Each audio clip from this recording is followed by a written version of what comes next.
thought about it. Yeah, it looks really nice. I like that they're complex but pretty. I just clap your hand. Oh, okay. Right? Okay, so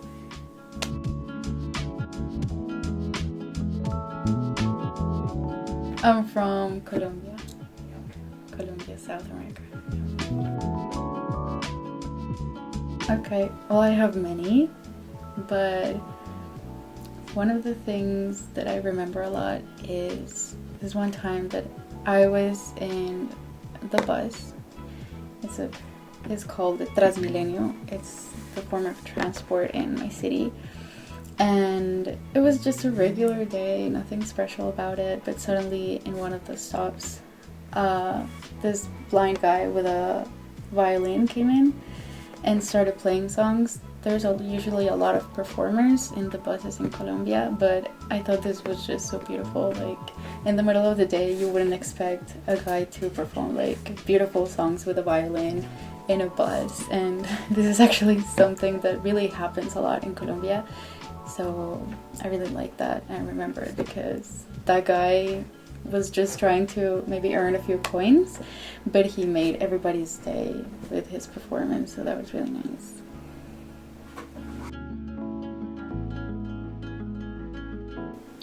My hobby? Well, I like to watch movies and analyze them on every level. And recently I got into volleyball. I'm in the volleyball club of the university, so that's my hobby recently. That's difficult. I have a lot of favorite movies. But I really like Gatsby. I really like Gatsby, the one with DiCaprio. I like Gatsby. I like romantic movies. And there's this one called The Last Letter from Your Lover, which is also very good. And Interstellar is amazing. And those are just a few, but they're really good, very recommended.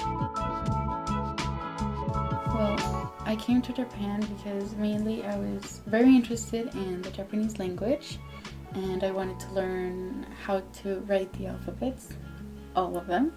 I think they're like art and they're very beautiful, and I wanted to learn them.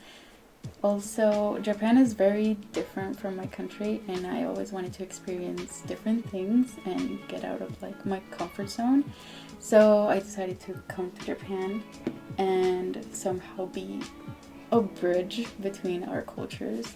Maybe in the future I will be, so that's why. For me, the most beautiful hiragana is A. I have thought about it.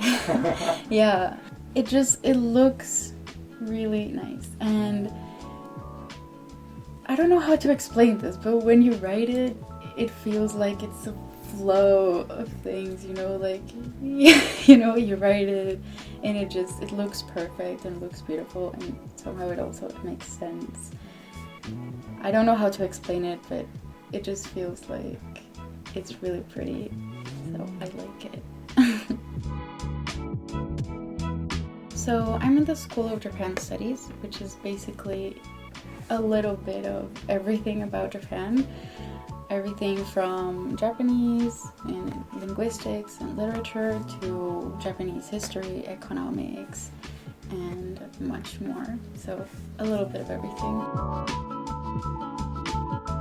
I really like takoyaki because it may seem very simple, but it has so many things to it. Like, it's just a little ball, but then you eat it and it's literally an explosion of flavors in your mouth, so it's amazing.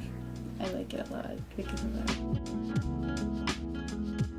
I don't know if my favorite, but one that I really like is El que no arriesga no gana, which is like no pain, no gain, but it's more like if you don't risk it, you can't win. And I really feel that. Like, I really felt that before I came to Japan. I wanted a change and I wanted to experience many things, and everybody told me like, oh, but you're leaving to the other side of the world and you're just 18, like, isn't this crazy? Are you gonna be able to do it? And I was like, yes, but el que no arriesga no gana. So you have to risk it and do things that are scary if you want to thrive and win. So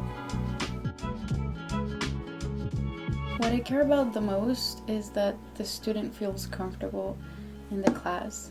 So I don't really like to push a lot of content into the student. It's more like knowing what the student needs and what the student likes, what works on them. So I try to approach the lesson in different ways and see what the student feels more comfortable with.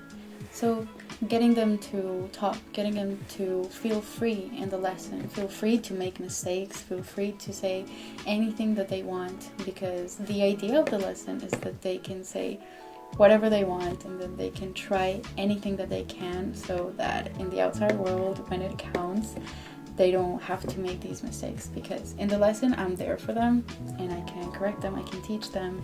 So I'd like that the students feel good in the class, that they are comfortable with the way I teach, and that they feel that it's actually fun to learn the language, that learning a language is not something tedious or something annoying or hard, that they feel like it's fun to get to know how can I express myself in this other language.